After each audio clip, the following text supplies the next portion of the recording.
Jeg vil prøve at lave en acai-ansigtsmaske. For jeg var selv ved at lede efter det, men jeg kunne ikke finde noget på internettet. Jeg starter med at putte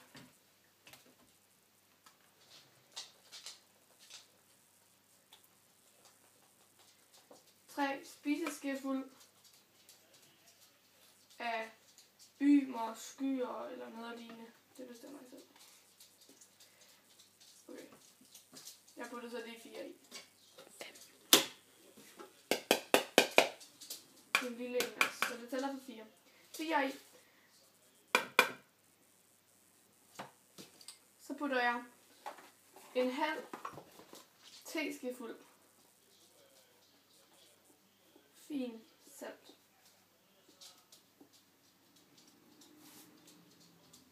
Jeg tror også, det er fint at bruge grov salt. Så er det lige meget.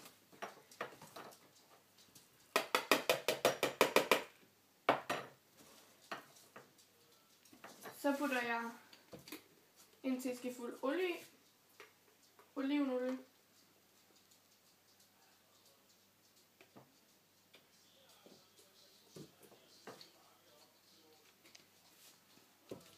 Og ingrediensen, som giver navn til ansigtsmasken. Der putter jeg 2 teskefulde acai i.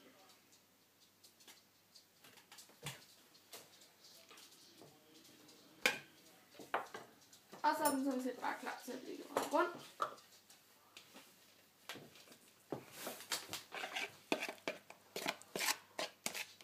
Og bruge til ansigtet har altså til flere personer.